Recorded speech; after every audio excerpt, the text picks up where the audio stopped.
का फैसला। नैतिक मूल्यों से ये कहानी भले ही आपको इंसाफ करती ना दिखे, लेकिन जिम्मेदारियों की नजर से देखेंगे तो शायद कुछ समझ में आए। ये क्या है बहू, सुबह से घर का काम करती रहती है, फिर ऑफिस जाती है और बच्चों में लगी रहती है। अरे ऑफिस क्यों नहीं छोड़ देती, या फिर घर के लिए कोई नौकरानी रख ले। कैसी बात कर रही है माँ? जानती तो है ना अभी इनके ऊपर कितना लोन है। थोड़ा ही सही मदद कर देती हूँ तो अच्छा लगता है, और अभी उनको मेरे पैसे की जरूरत भी तो है।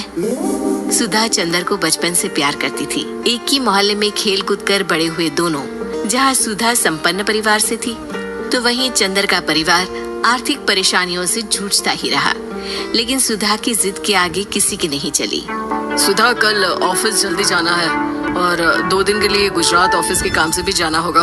अरे कैसी बात कर रहा है बेटा, बहू को अगले महीने बच्चा होने वाला है, इस वक्त तो उसके साथ रहे। अरे कोई बात नहीं ना माँ, उनको जरूरी काम होगा, वरना मेरा चंदर ऐसे वक्त में मुझे छोड़कर कभी नहीं जाता। चंदर सुबह घर से निकलता तो आधी रात को घर में घुसता, वो भी शराब के नशे में। चंदर की माँ उसे खूब समझाती। अरे माँ, देख रही हो ना कितना कर्जा है सर पर, काम करना पड़ता है। दिन रात काम नहीं करूंगा तो घर कैसे चलेगा। अरे लेकिन बहू को भी तो देख लिया कर, इस हालत में भी घर का बाहर का सारा काम करती है।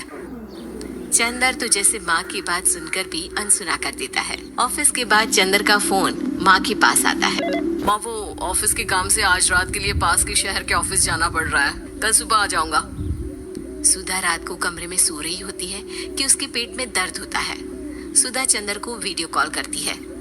इनको फोन कर लो, शायद कुछ आराम मिले। लेकिन 10 बार फोन करने पर भी वो सुधा का फोन नहीं उठाता। ऑफिस के काम से गए हैं, हो सकता है बिजी हो। कितनी मेहनत कर रहे हैं हम लोगों के लिए। सुधा सो तो जाती है, लेकिन अकेले उसे कमरे में डर लगता है। अगले रोज चंदर घर आता है, जहाँ सुधा ऑफिस जाने के लिए तैयार हो रही थी। तुम आज भी ऑफिस जाओगे?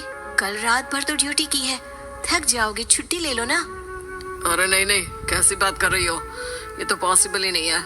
अच्छा रुको, मैं जल्दी से तुम्हारा खाना और नाश्ता बना देती हूँ। बेचारी सुधा ऑफिस जाना छोड़कर लग जाती है पति के लिए खाना बनाने, उसके कपड़े प्रेस करने और जरूरत का सामान मुहैया कराने के लिए। हो सके तो रात की ड्यूटी मत लिया करो ना, मुझे बहुत डर लगता है। अरे यार क्या है, तुम तो ऐसे बिहेव कर रही हो कि तुम ही अकेली हो जिसे बच्चा होने वाला है। इतने लोगों के पति जो काम के सिलसिले में बाहर होते हैं, उनका क्या? सुधा को चंदर के मुंह से ये बातें अजीब लगती है। अरे हुआ क्या है तुमको? पहले तो तुम मेरा कितना ख्याल रखते थे, मेरे पास रहते थे, मेरी दवा से लेकर खाने पीने तक का सारा ख्याल। और अब इस बार तो तुम एक दफा भी मेरे साथ डॉक्टर के पास नहीं आए, क्यों? अरे पागल हो गई हो क्या? पागल वाली बात कर रही हो। काम धंधा देखो या फिर तुम्हें लेकर टहलता फिरूं। और मुझे शुक्रवार की रात को काम से निकलना है, सोमवार आऊंगा।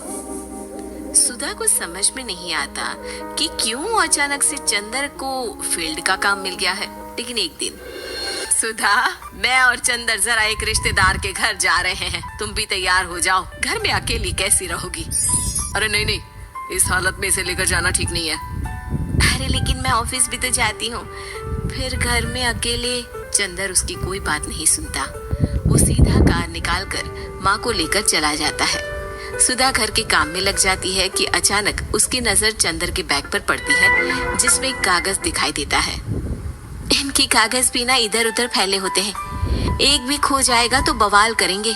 लेकिन जैसे ही सुधा वो कागज खोलकर देखती है तो वो सदमे में आ जाती है। दरअसल वो कागज नहीं, बल्कि चंदर और उसके ऑफिस में काम करने वाली लड़की चांदनी की गोवा की टिकट होती है। सुधा चंदर के बैग को खोलकर देखती है तो उसे होटल के बिल से लेकर महंगे गिफ्ट्स और दूसरे शहरों के टिकट मिलते हैं। सुधा को समझते देर नहीं लगती कि उसका पति किसी और लड़की के साथ है। चंदर के आने पर सुधा उससे बात करती है।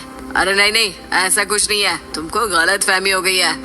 लेकिन जब सुधा के सवाल तीखे हो जाते हैं तो चंदर को अपनी गलती माननी पड़ती है और वो सुधा से माफी मांग लेता है। सुधा फैसला कर लेती है कि वो चंदर को छोड़ देगी। बच्चे और सामान को लेकर वो घर से निकल ही रही होती है कि सास उसे रोकती है। कहाँ जाएगी बेटा, रुक जा। चंदर को सुधा का जाना खल नहीं रहा था। वो झूठे मुंह भी उसे रोकने की कोशिश ही नहीं कर रहा था। सुधा चंदर को देखती है और मायके चली जाती है। मायके में माँ कहती है, अरे आज से कैसे घर छोड़कर आ गई? कौन सा चंदर तुझे छोड़ रहा था? माफी तो मांग ली थी ना। देखो बेटा, बेटी डोली में जाती है और अर्थी में ही निकलती है। पर पापा, मेरा आत्मसम्मान, उसका क्या? आपने मुझे पढ़ाया लिखाया है, इस लायक बनाया कि मैं खुद का खर्चा उठा सकूं, बेटी को पढ़ा सकूं, एक अच्छा जीवन पाऊं। अरे लेकिन पति की जरूरत तो होती है ना सुधा दीदी, और अगर आपको नहीं है तो इस बच्ची का सोचो जो अपने पिता से इस कदर जुड़ी है। आने वाले बच्चे की सोचो जिसके आने से पहले ही आपने पिता का प्यार से दूर करने की सोच ली। सुधा फोन देखती है लेकिन चंदर का कोई कॉल नहीं होता।